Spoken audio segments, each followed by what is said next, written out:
dénouement, je vais mettre le dénouement. Ce qu'il faut que vous gardiez en tête, c'est toujours essayer de nommer le plus précisément le texte auquel vous avez affaire. Bien sûr, c'est un texte de théâtre, mais c'est quoi? C'est une scène d'exposition, c'est un dénouement, c'est le nœud. Est-ce que c'est un dialogue? Est-ce que c'est un polylogue? Est-ce que c'est un monologue? Est-ce que c'est une tirade qui vous intéresse, hein? Vous voyez, soyez précis dans vos titres de partie, dans la dénomination du texte que vous avez sous les yeux. Est-ce que c'est un dialogue, un polylogue, un monologue, une tirade? Est-ce qu'on est dans la scène d'exposition, dans le dénouement? Est-ce qu'on est au nœud de l'action? Vous voyez? Est-ce qu'on est dans un moment de tension dramatique? Est-ce qu'on est dans une scène de crime? Vous voyez? Soyez très précis, ou dans une scène de déclaration amoureuse, de déclaration d'amour par exemple. Soyez très précis dans votre manière de présenter le texte. Ça vous aidera à construire des axes d'analyse qui sont vraiment précis et propres au texte que vous avez sous les yeux, d'accord? Donc la première règle, si je puis dire, c'est qualifier le texte que vous avez sous les yeux. Bien sûr, c'est un texte de théâtre, mais soyez précis. Dialogue, polylogue, monologue, tirade, exposition, dénouement, nœud, déclaration d'amour, scène de mise à mort. Et j'en passe, hein. Ça peut être d'autres choses. J'ai rien qui me vient, mais ça peut être d'autres choses. Est-ce que vous voyez ce que je veux dire? Ça va? Donc, qualifier le texte, ça c'est très important. Ensuite, j'ai continué une scène d'exposition au service de la présentation d'un canevas farsesque. Un canevas, c'est un schéma, si vous voulez, une situation typique, d'un canevas farsesque traditionnel. Donc là, l'idée, c'est d'expliquer que cette scène d'exposition, ces premières pages de la pièce de théâtre, servent une structure, un schéma farsesque, un canevas farsesque, plutôt traditionnel. Donc là, j'insiste sur le fait que ce texte s'inscrit dans une certaine tradition comique qui est celle de la farce. D'accord? Vous voyez comment ça marche, ça? Est-ce que ça va? Ensuite, j'ai construit 3 sous-parties. Comment les personnages sont présentés. Il y a de la farce dans la dimension corporelle, vous savez, l'espèce de gestuelle qu'adopte Sganarelle, quand il monte ses dents, les cheveux, ça tout, vous voyez, c'est quand même de la farce. Hein. Tout ce qui relève du corps un peu bas comme ça, c'est de la farce. Hein. Donc, et pas la farce de la dinde de Noël, mais la farce comique. Donc la dimension farceuse de la dimension corporelle, et les effets comiques de la double énonciation. Là, ici, je parlerai en fait précisément de l'ironie dramatique, hein, dont on a parlé dans le cours d'introduction à la dramaturgie. Hein. Vous vous souvenez, l'ironie dramatique, c'est ce procédé selon lequel le spectateur ou le lecteur en sait plus que l'un des personnages sur scène. Or, c'est ce qui se passe ici, puisque Sganarelle n'a pas conscience que Geronimo le prend pour un idiot. Alors, Geronimo lui dit « Oh là là, le beau mariage que tu vas faire, le mariage que tu vas faire ». Sganarelle le croit, alors que c'est de l'antiphrase, hein, justement. Et donc, nous, spectateurs, on comprend bien que Geronimo se moque de Sganarelle. Hein. On en sait plus que Sganarelle, il y a donc un effet d'ironie dramatique comique. Donc je vais faire une sous-partie sur ça ici. Ok? Ensuite, deuxième partie, l'annonce. L'annonce, pourquoi j'ai choisi ce mot? Parce que la scène d'exposition, elle est là pour générer des effets d'attente, pour plonger le lecteur-spectateur dans les illusions dramatiques et pour lui donner envie de comprendre et d'en savoir plus sur ce qui va se passer dans la suite de l'intrigue. Vous êtes d'accord? C'est ça le but de la scène d'exposition. D'où ce mot de l'annonce, d'une modernisation du schéma farsesque traditionnel. Là, ce qui m'intéresse, c'est la modernisation. Vous voyez, ma première partie, elle insiste plutôt sur la tradition, la deuxième sur la modernisation d'un schéma. Vous voyez comment ça marche? Ça va? C'est une proposition de plan. Vous avez pu faire complètement autre chose et ça marche très très bien. Hein. C'est juste pour vous montrer un peu la structure de ce qu'on peut faire en analyse dramaturgique et puis pour vous donner des petits conseils sur la manière dont on peut vraiment construire le plan. Okay? Donc l'annonce d'une modernisation du schéma farsesque traditionnel, le titre contre l'exposition, donc ici je vais parler de ce dont vous parliez tout à l'heure, hein. Donc l'idée que le titre suppose un mariage forcé, alors c'est pas du tout ce qu'on a dans la scène d'exposition, puisque Sganarelle est très heureux de se marier, donc on a un titre qui génère des effets d'attente, ce qui est conforme aussi à la scène d'exposition, hein, quelque part. Un petit B sur les indices de la tromperie, hein, les indices qui vont venir annoncer que Sganarelle va faire l'objet d'une duperie, que Sganarelle va bientôt être forcée de se marier. Et ensuite, j'ai élaboré une troisième sous-partie sur le mystère du personnage féminin, qui n'est pas présent sur scène, mais qui est présent à travers le discours des autres personnages. Les deux hommes parlent de Dorimène. Dorimène n'est pas sur scène. Qu'est-ce qu'on apprend de Dorimène à travers le discours des autres? Qui est ce personnage de femme? En quoi est-il mystérieux? C'est ça que je vais exposer dans ma dernière sous-partie. Est-ce que vous êtes d'accord avec ce plan? Est-ce que vous avez des questions? Oui. Du coup, en fait, là, au niveau du deuxième axe, pourquoi écrire l'annonce au début et pas juste la modernisation du schéma Farcès? Vous auriez pu mettre la modernisation du schéma Farcès, ça aurait marché aussi. Moi, j'ai mis l'annonce parce que je trouve qu'on n'en est pas totalement sûr. À ce stade de la pièce, on pourrait encore croire que c'est Dorimène qui est forcé de se marier. On n'est pas encore totalement sûr à ce stade de la pièce que c'est Sganarelle qui va être forcé de se marier. On peut penser que c'est Dorimène, et dans ce cas, on est dans un schéma plutôt traditionnel, vous voyez? C'est pour ça que j'ai préféré mettre l'annonce. Ça répond à votre question? Oui. Oui. Est-ce que, par exemple, dans les indices de la tromperie, on pourrait parler de comme de Sganarelle, ça annonce, enfin, ça donne des indices sur le fait que c'est Sganarelle qui va être le personnage oui, moqué complètement. dans le scénario. Oui, complètement. Vous pouvez le mettre là, absolument. Oui, mais complètement. Ce que je peux faire, comme je vois qu'il y a quand même beaucoup d'absents, Marie, vous avez toujours le groupe WhatsApp avec la classe.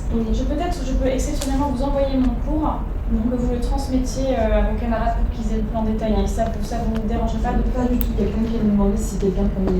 Ah voilà, c'est très bien. Voilà. Mais je peux aussi donner exceptionnellement mon cours. Alors, je vais rentrer un petit peu dans le détail. Je peux continuer de vous projeter le document.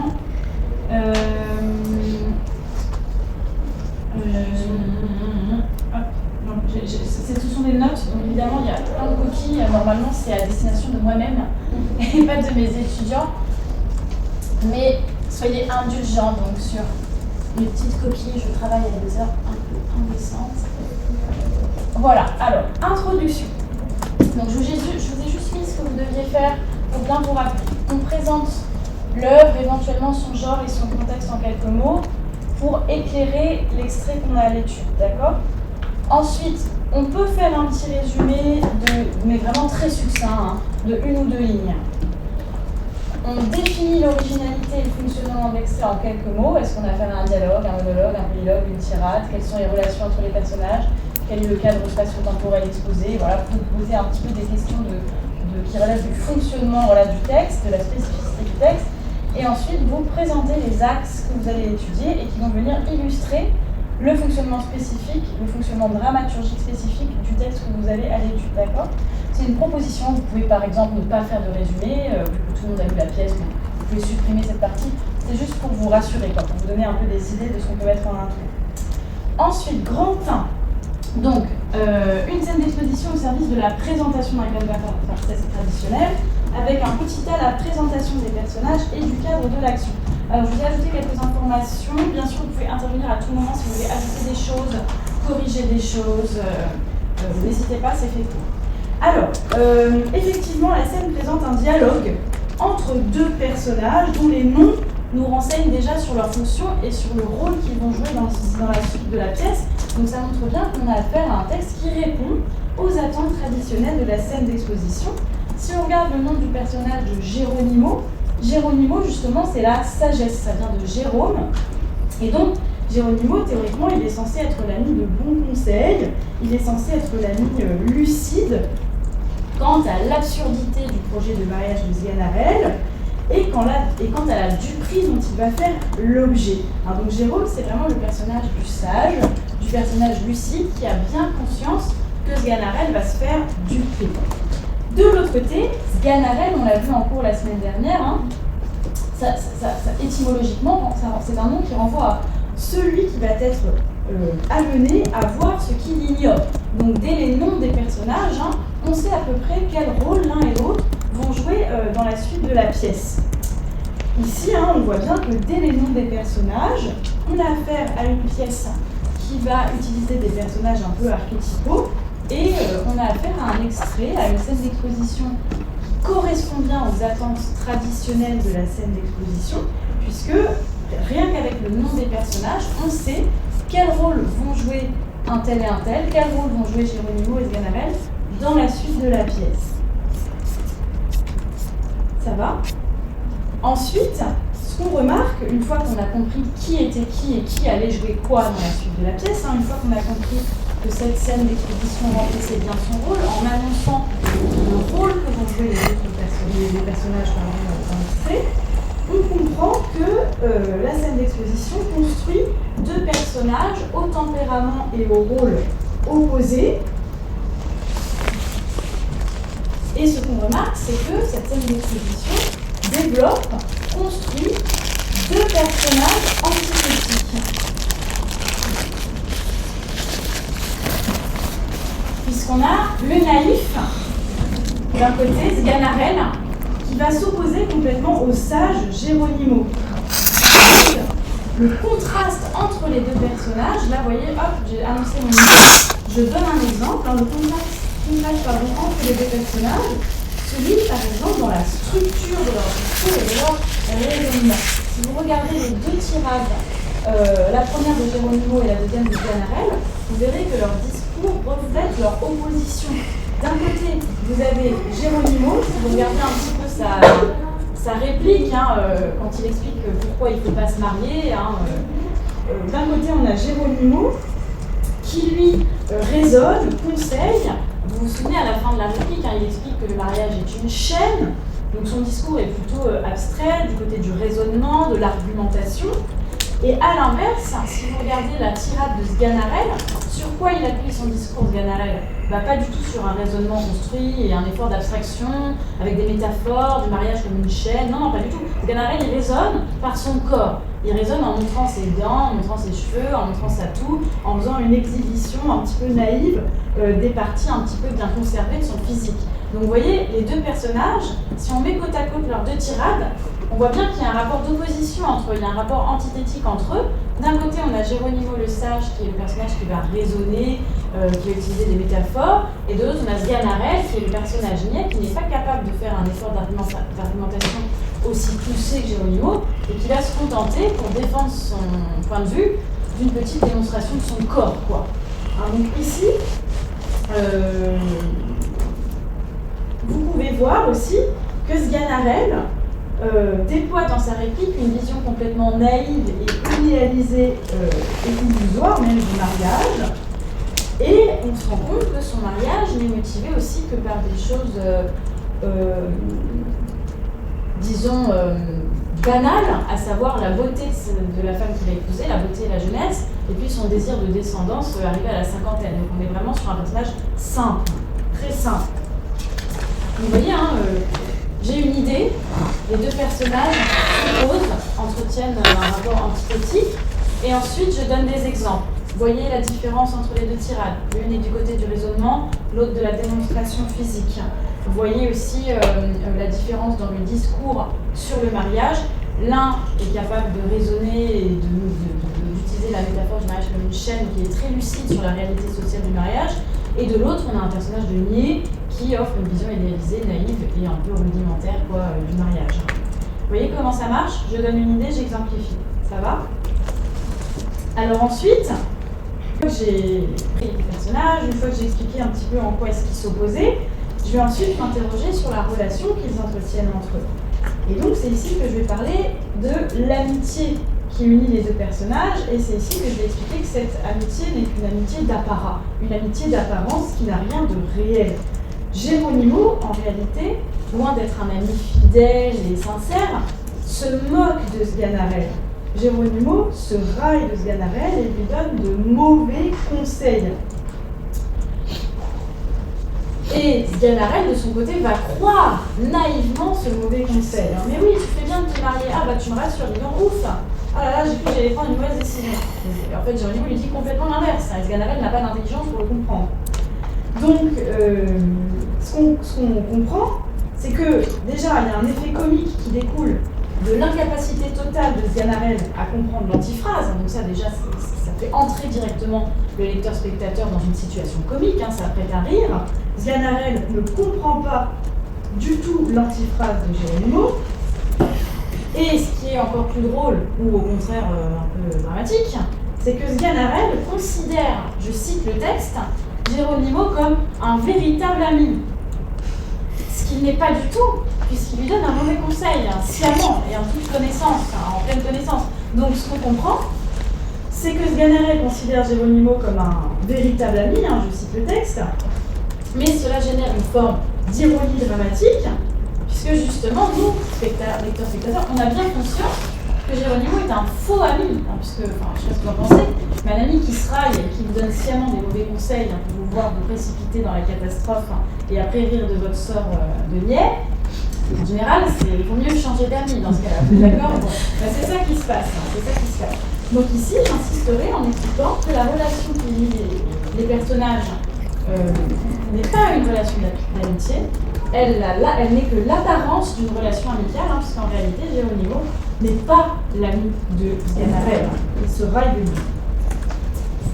Je conclurai cette première sous-partie en expliquant que cette scène d'exposition met également en place une situation précipitée.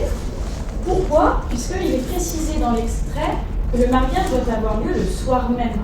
Non mais je sais qu'on est au XVIIe siècle, mais enfin quand même, vous allez voir quelqu'un pour lui demander conseil sur votre mariage qui doit avoir lieu le soir même. Ça sent pas un peu le roussi? On est d'accord, hein? Donc ici, la scène d'exposition met en place une situation précipitée. Hein. Le mariage doit avoir lieu, je cite le texte, le soir même. Et donc Sganarelle demande conseil à son ami quelques heures seulement avant la cérémonie. Ça m'est arrivé d'ailleurs. Et je vous assure, c'est très perturbant, c'est drôle. Je me paxe dans 2 jours. Qu'est-ce que t'en penses? Bah oui, c'est pas paxe, toi. Ça arrive, peut-être qu'un jour vous serez confronté à cette scène d'exposition, vous verrez, c'est à vivre, c'est drôle aussi. Alors, je dirais, le farcesque de la dimension corporelle. On est d'accord, la situation est précipitée, c'est ça que ça veut dire. Hein. Il se marie le soir même, c'est précipité. Donc on sent bien que ça va planter d'une partie de l'acte. À cause de l'âge. Oui, c'est ça. En plus, oui, ça il est âgé, en plus le pauvre. Parce que 52 ans, pour vous donner une idée, alors je sais pas au XVIIe siècle, mais au XIXe siècle, l'espérance de vie, elle a 45 ans. Hein. C'est 50 fois, je crois. 50 fois au 19e? Non. Ah, Sganarelle, oui.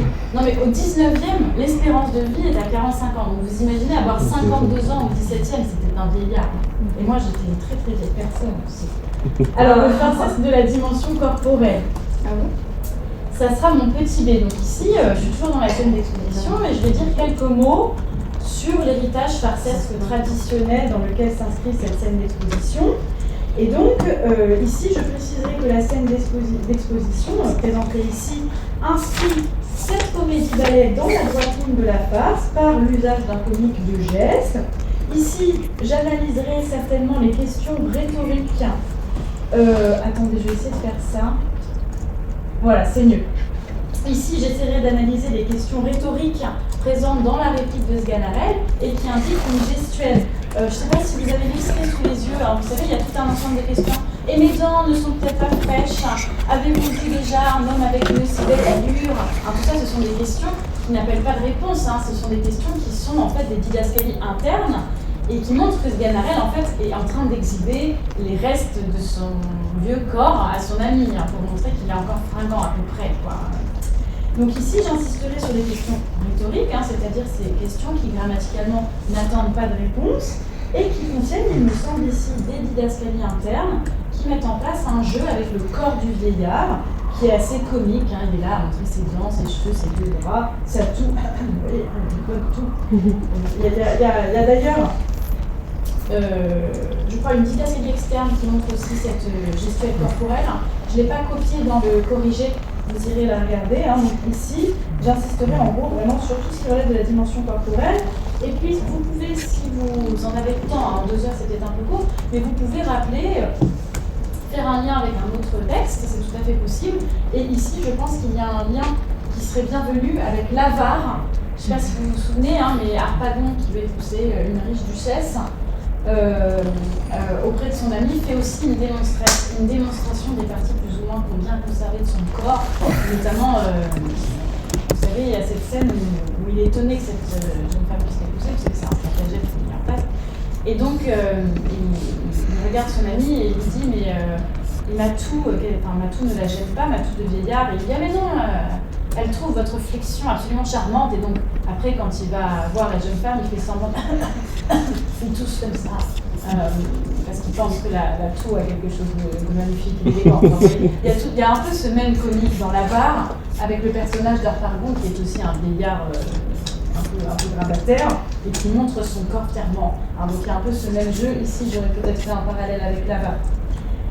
Alors, la sous-partie suivante, j'aurais insisté plutôt sur les effets comiques de la double dénonciation, hein, en insistant sur le fait qu'il y a bien un effet d'ironie dramatique dans les réponses de Geronimo. Hein, il y a bien un effet d'ironie dramatique dans les réponses de Geronimo. Et en particulier, si vous voyez les répliques de Geronimo qui relèvent toutes de « vous ferez bien de vous marier », etc. Hein, donc ces répliques relèvent de l'antiphrase, ce qui est confirmé à la toute fin du texte par l'aparté. Hein, si vous regardez l'aparté finale, il n'est pas dans le théâtre classique. Moi, dans mon édition, à la fin, j'ai à part. Vous l'avez pas non plus? Non. Ah, moi je l'avais dans mon édition. Bon, du coup mon truc tombe à l'eau parce que j'ai pas la même version du texte que vous, mais il y avait une aparté dans mon texte qui disait que, en gros, Geronimo se mettait à part pour dire oh le beau mariage, le beau mariage. Donc l'aparté ici, si on avait un doute sur l'ironie dramatique, avec l'aparté, on est absolument certain qu'il s'agit d'une raillerie, hein, et donc qu'il y a un effet d'ironie dramatique, puisque toutes les répliques de type vous ferez bien de vous marier ou le beau mariage relèvent de l'antiphrase. L'antiphrase, c'est quoi? C'est un procédé d'ironie selon lequel on dit le contraire de ce qu'on pense. C'est ça l'antiphrase. Par exemple, si je sors je sors du coiffeur hein, avec les cheveux verts hein, parce qu'elle m'a loupé et que mon copain me dit oh là là mais qu'est-ce que t'es belle avec tes cheveux verts, c'est de l'antiphrase. Hein. Je vous assure qu'il ne le croira, qu'il ne le pensera pas du tout, qu'il ne trouvera jamais jolie avec les cheveux verts. Donc, vous voyez, c'est ça, l'antiphrase, c'est quand on dit le contraire de ce qu'on pense. Et ici, c'est ce que fait Geronimo, hein, c'est de l'antiphrase, il dit le contraire de ce qu'il pense, ce que confirme en particulier la partie que vous n'avez pas, mais on peut deviner quand même, on peut quand même deviner l'antiphrase d'ailleurs. Et donc, ici, il y a un effet d'ironie dramatique, puisque le spectateur en sait immédiatement plus que Sganarelle, par les antiphrases et le discours ironique, en fait, de Geronimo. Le lecteur-spectateur comprend tout de suite l'imposture dont va être victime Sganarelle, dont va être victime le naïf Sganarelle, hein, puisqu'il n'a pas conscience que ce mariage qui s'annonce est absurde. Par ailleurs, la référence aussi aux autres personnages, à Dor Hymen et à Alcidias, son frère, annonce le nœud de l'intrigue qui va arriver quelques scènes plus tard, puisque tout de suite s'élabore dans la scène un rapport aussi antithétique entre la femme, Dorimène, et l'homme, Sganarelle. Pourquoi? Parce que Dorimène, elle est présentée par Geronimo comme étant bien parée et galante. Hein, on comprend que c'est une jeune femme, bien habillée, galante, bien éduquée, tout ce que Sganarelle n'est pas, hein, vraisemblablement.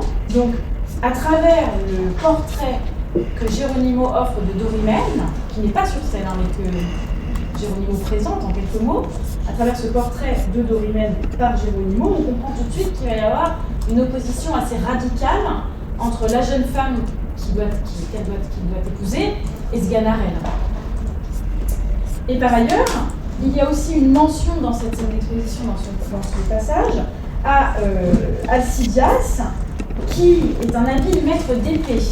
Et donc cette référence subtile au talent d'épéiste d'Alcidias annonce le coup de pied dans le derrière que vraisemblablement va se prendre Sganarelle à la fin de la pièce. Donc en fait, en très peu de mots dans la scène d'exposition, on a plein d'indices qui nous annoncent à quel point la chose peut vraisemblablement mal tourner. Est-ce que ça va? Vous avez des questions ou ça va? Vous voyez comment ça marche? Alors, j'en viens à mon grand 2 maintenant. L'annonce d'une modernisation du schéma farcesque traditionnel. Alors, il faudrait ici, pour conclure ce grand 1, faire juste une ou deux phrases pour dire qu'effectivement, on a une scène d'exposition traditionnelle qui répond aux attentes traditionnelles de la scène d'exposition avec présentation des personnages, annonce de ce qui va se passer dans la suite de la pièce. Et en même temps, on a aussi une farce traditionnelle avec des personnages archétypaux.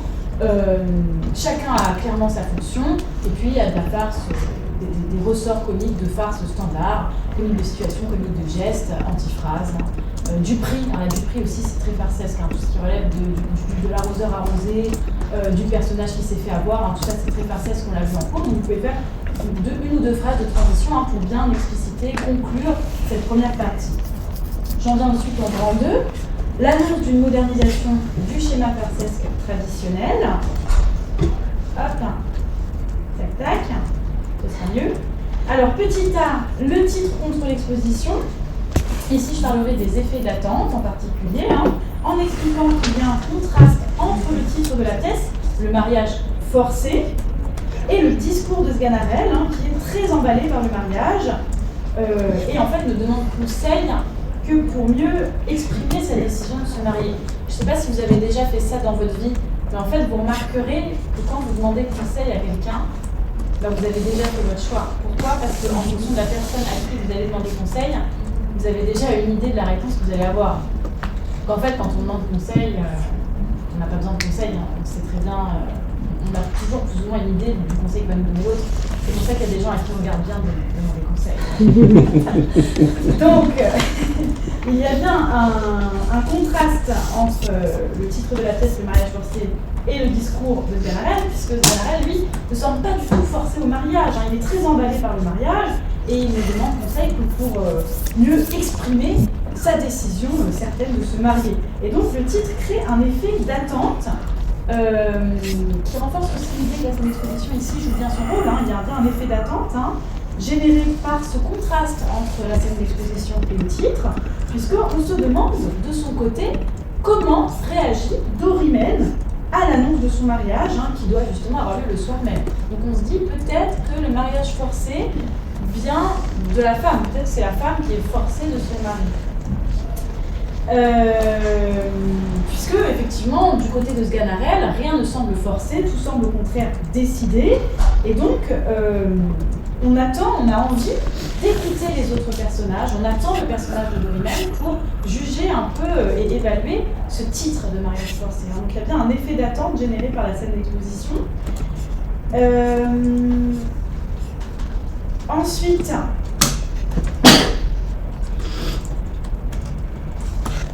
le mystère du...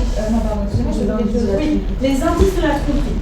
Donc ici, c'est là qu'il y a vraiment modernisation du schéma farsesque traditionnel, puisque malgré tout, il y a des indices dans le texte du fait que c'est bien Sganarelle qui va se faire avoir et pas Dorimène.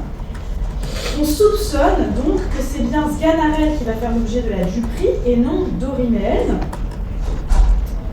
Ici, on peut repasser par l'étude onomastique. Vous savez, la petite analyse onomastique, vous vous souvenez, c'est l'analyse du nom d'une personne ou d'un personnage.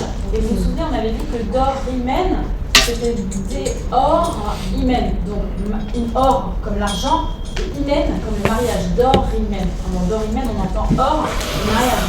Donc, dès le nom de Dorimène, on se doute bien que pour elle, le mariage a un intérêt pécunier certain. Donc,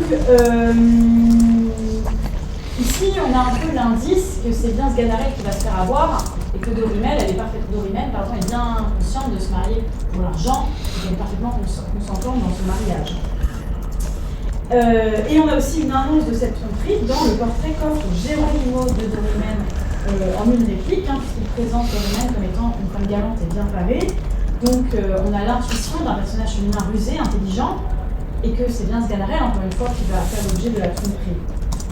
Et donc, ce qu'il faut conclure ici, c'est qu'on a bien une modernisation de la farce dans cette inversion des rapports traditionnels entre personnages féminins et personnages masculins, puisque traditionnellement, dans les pièces de Molière, et là vous pouvez citer l'école des femmes, vous pouvez citer les femmes savantes, traditionnellement dans les pièces de Molière, ce sont souvent les femmes qui sont victimes d'une duperie à laquelle elles échappent, en fait. Très souvent, les personnages féminins sont victimes d'une duperie à laquelle elles échappent. C'est le cas dans l'école des femmes. Agnès est victime de la duperie du stratagème d'Arnolphe, qui veut l'enfermer dans un mariage pour se prémunir contre le coquillage. Et c'est l'amour qui rend Agnès intelligente. Vous voyez, c'est ça le schéma traditionnel de la comédie molièresque. C'est la femme intelligente, victime d'une duperie, mais qui va s'en sortir. Alors que là, c'est l'inverse qui se passe. On a affaire à un personnage féminin qui, vraisemblablement, on le sait dès la première scène, va se faire escroquer, va se faire duper par un personnage féminin. On ne sait pas encore à ce stade de la pièce s'il va s'en sortir ou pas. Vraisemblablement, le titre de la pièce, le mariage forcé, nous indique qu'il va vraisemblablement pas s'en sortir. Oui. C'est un peu comme le malade imaginaire, c'est pas grave. Alors, à quoi vous pensez quand vous parlez Je parle de Argan, c'est ça. Argan, ouais. Argan et sa femme aussi. Alors, rappelez-moi ce qui se passe. À la fin, ils sont à l'île découverte, mais au début, il était manipulé par elle. Ah oui, bien sûr. Vous pouvez tout à fait faire un parallèle avec le mal imaginaire ou avec un autre personnage féminin d'une pièce de Molière de votre choix. Absolument, oui. Donc ici, on a une modernisation de la farce dans cette inversion des rapports traditionnels entre le personnage féminin et le personnage féminin. Et on a deux discours et deux personnages, enfin, le personnage Ganarelle et le personnage de Geronimo, qui annoncent aussi, en tout cas, une violente satire du mariage, puisque d'un côté, Geronimo décrit le mariage comme une chaîne, un enfermement, et de l'autre, c'est pas forcément mieux, Sganarelle décrit le mariage comme un asservissement pour la femme, puisque, selon Sganarelle, l'objectif du mariage sera la procréation, hein, il s'agit de lui assurer une descendance, et par ailleurs, son intérêt relève plutôt de la beauté de la jeune femme et donc de l'obsession de la descendance. Donc ici, on a une modernisation de la farce traditionnelle dans une inversion des rapports de force entre hommes et femmes, et une modernisation de la farce aussi, à travers une double satire du mariage hein, qui se dessine déjà dès la scène de l'exposition. Est-ce que ça va? J'avais juste une question par rapport au rapport traditionnel.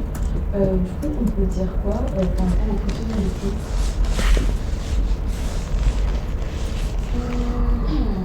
Parce que, bon, c'est pas le même sujet évidemment, mais à la fois. Ouais. Les précieuses ridicules, ça marche pas dans mon schéma, c'est vrai. Ouais. Après, c'est un schéma qui n'est pas tout le temps efficace. Mais qui est efficace dans la plupart des autres, mais je pense aussi à la jalousie barbouillée, où c'est un Oui, complètement. Ouais. Absolument, ça ne marche pas à tous les coups, c'est vrai. Du coup, je me disais comment on pouvait faire un lien. Peut-être plutôt que traditionnel, il faudrait mettre, plutôt que schéma comique traditionnel, peut-être qu'il faudrait mettre récurrent, par exemple. Oui. Peut-être plutôt que traditionnel, mettre récurrent dans ce cas. Ouais.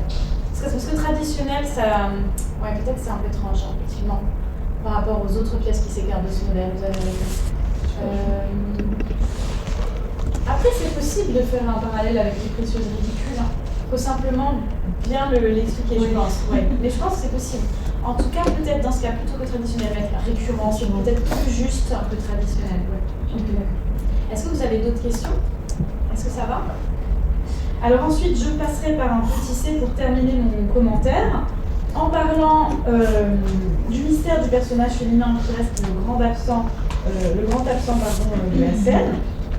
Alors, ici, je ferai aussi une sous-partie un peu de conclusion qui viendrait expliquer qu'on a affaire à un passage qui répond aux attentes traditionnelles de la scène d'exposition, puisqu'on a une présentation des personnages, une présentation de l'intrigue à venir et de la duperie farcesque qui va s'en suivre, et une multiplication des effets d'attente par les portraits aussi des personnages absents, et en particulier le portrait de Dorimène et de son frère. Et donc le spectateur attend que lui soit présenté ce personnage féminin pour éclairer ses intuitions et sa compréhension du titre de la pièce. Peut-être que ce C pourrait constituer une conclusion en fait. Ce serait tout à fait possible et je vais laisser que 2 sous-parties dans mon grand 2. Est-ce que ça va? Est-ce que vous avez des questions? Est-ce que ça vous paraît clair?